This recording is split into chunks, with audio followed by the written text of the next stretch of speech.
Hello everyone, welcome to my YouTube channel BAMS Education.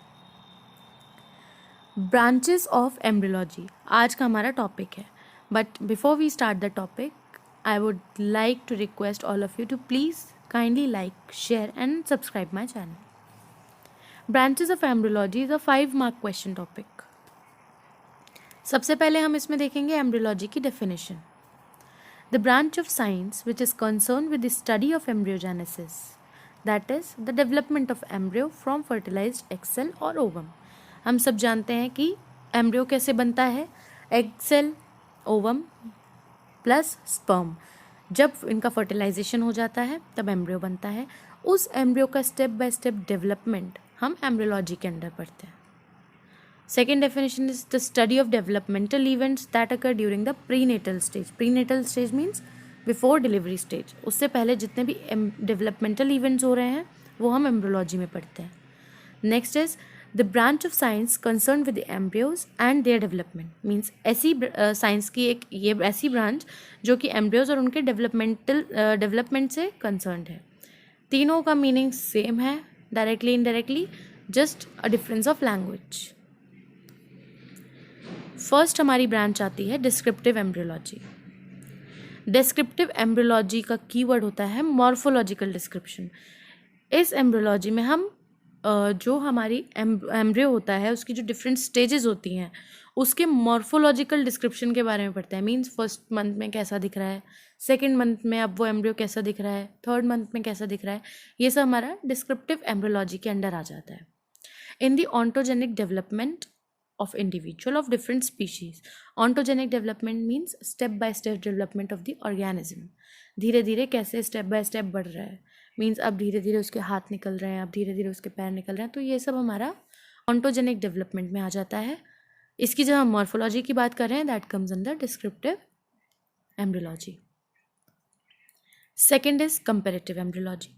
Comparative embryology में हम different species के embryological development को analyse पहले check करते हैं, देखते हैं क्या है और फिर उनको कंपेयर करते हैं. तो it is a comparative embryology. It is defined as the study of embryological development of different species which are analysed and compared. इस ब्रांच के थ्रू हमें एवोल्यूशन और फाइलोजेनेटिक रिलेशनशिप का पता लग सकता है. मीन्स एवोल्यूशन कैसे हम पहले जैसे हम पढ़ते हैं कि पहले हम लोग फिशेस से इवॉल्व हुए हैं, तो हम फिशेस के एम्ब्रियो को और हमारे आज के एम्ब्रियो को एनालाइज करते हैं, उनको कंपेयर करते हैं कि is there any similarity. And you must have heard कि एम्ब्रियो की एक स्टेज ऐसी भी आती है जिसमें it looks like a fish. तो ये सब हमारा कंपेरेटिव एम्ब्रियोलॉजी के अंडर आता है. Third is experimental embryology. Experimental embryology को हम एनालिटिकल एम्ब्रियोलॉजी भी कहते हैं. इसमें हम एनालाइज भी कर रहे हैं एम्ब्रियो को या फिर उस पर एक्सपेरिमेंट्स कर रहे हैं. इसमें हम देख सकते हैं कि डिफरेंट कहना चाहिए कैसा डेवलपमेंट है, उसकी बेसिक मैकेनिज्म कैसी है. कोई भी एम्ब्रियो है, अगर हम मदर को कोई ड्रग दे रहे हैं तो उस एम्ब्रियो पे क्या इफेक्ट आ रहा है ना. उसका एम्ब्रियोनिक इंडक्शन जैसे इसमें कुछ टर्म्स हैं वो भी हैं. जितने भी हम एक्सपेरिमेंट्स एम्ब्रियो पे कर सकते हैं वो सब हमारे एक्सपेरिमेंटल एम्ब्रियोलॉजी के अंडर आते हैं.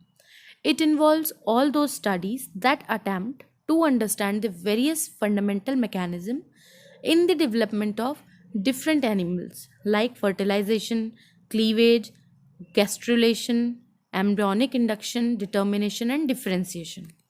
तो मैं इसमें कुछ टर्म्स आपको बता देती हूँ. Fertilization we all know, egg cell और स्पर्म का फर्टिलाइज होना, मिलना, that is comes under fertilization. Cleavages जब फर्टिलाइजेशन हो गया है तो वो सिंगल सेल स्ट्रक्चर से कैसे और सेल्स में डिवाइड होता है वो हमारा क्लीवेज में आता है. फिर डिवीजन के बाद सिंगल लेयर बनती है ब्लास्टूला की. उस सिंगल लेयर से मल्टी लेयर्ड गैस्ट्रूला में कैसे कन्वर्जन होता है वो आता है हमारा गैस्ट्रुलेशन में.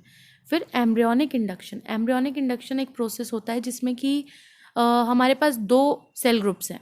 सबसे पहला है इंड्यूसिंग और दूसरा है रेस्पॉन्डिंग सेल ग्रुप. तो इंड्यूसिंग सेल ग्रुप क्या करता है, एक पर्टिकुलर ग्रुप बन गया, वो दूसरे सेल को बोलेगा कि हाँ भाई तू आगे ऐसे डेवलपमेंट कर. This procedure comes under embryonic induction. Determination. कुछ सेल्स ग्रुप डिटरमाइंड हो गए, डिफ्रेंशिएट हो गए कि हाँ चलो हम हैं, हम रेस्पिरेटरी ऑर्गन्स को बनाएंगे, हम एक सेल ग्रुप अलग हो गया। दूसरा बोल रहा है हम CVS को बनाएंगे, एक सेल ग्रुप अलग हो गया। This is differentiation and then determined कि हमें हार्ट बनाना है, हमें ब्लड वेसल्स बनानी है। When they are determined to form any structure, that is determination. Okay, तो this is not in terms of like you have to write, but अगर आपको procedure समझना है तो you have to understand it in a very layman language. Fourth is chemical embryology. Chemical embryology में जितनी भी different techniques होती हैं, जैसे कि बायोकेमिकल हो गई, हम केमिकल यूज़ पे देख रहे हैं, बायोफिजिकल हो गई या फिजियोलॉजिकल टेक्निक्स जितनी भी होती हैं, जिससे कि हमें पता लग सके कि मॉलिक्यूलर लेवल पे एम्ब्रियो में क्या क्या इवेंट्स हो रहे हैं मॉलिक्यूलर लेवल पे, वो हमारा केमिकल एम्ब्रियोलॉजी में आ जाता है। This branch of embryology includes all those studies which employ various biochemical, biophysical, and physiological techniques for understanding embryological events at molecular level. इसमें हमारी क्रोमोसोम जीन सीक्वेंसिंग रेगुलेशन, ये सब स्टडीज़ जो होती हैं वो हमारी केमिकल एम्ब्रियोलॉजी के अंडर आती हैं। Okay, next is developmental biology. This branch not only deals with embryonic development, सिर्फ इसमें एम्ब्रियो का हम डेवलपमेंट नहीं पढ़ेंगे, इसके बाद जो पोस्ट नेटल है, आफ्टर डिलीवरी के जो प्रोसेसेस हैं, जैसे कि normal growth, regeneration, tissue repairs, इन सब के बारे में भी पढ़ेंगे।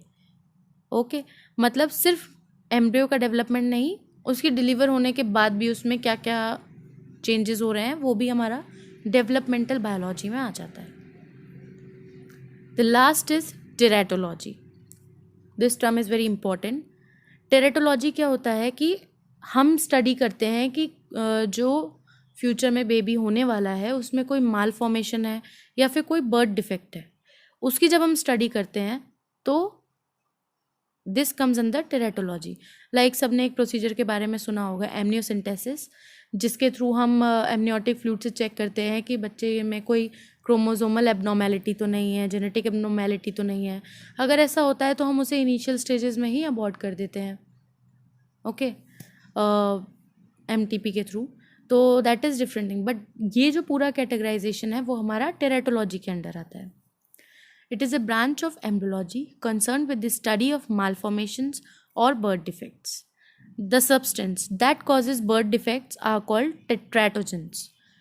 जो सब्सटेंस बर्थ डिफेक्ट्स को कॉज करता है उन्हें टेट्राटोजेंस कहते हैं। जैसे कि सिमिलरली आपने सुना होगा कि जो सब्सटेंस कैंसर कॉज करता है उसे ऑन्कोजेंस कहते हैं।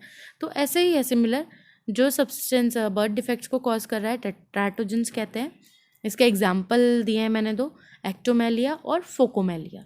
एक्टोमेलिया में डिफेक्ट क्या आएगा कि बच्चे के आर्म्स नहीं होंगे, आर्मलेस चाइल्ड होगा। फोकोमेलिया है देन जो बच्चे के आर्म्स होंगे वो पुअरली डेवलप्ड होंगे, ऐसे ही and so on. So these 6 branches of embryologies, आपको अगर कोई डाउट है you can ask me in the comment box. That's all about this topic. Thank you so much and please kindly like, share and subscribe. And अगर कोई भी doubts हैं तो you can ask me in the comment box. Thank you.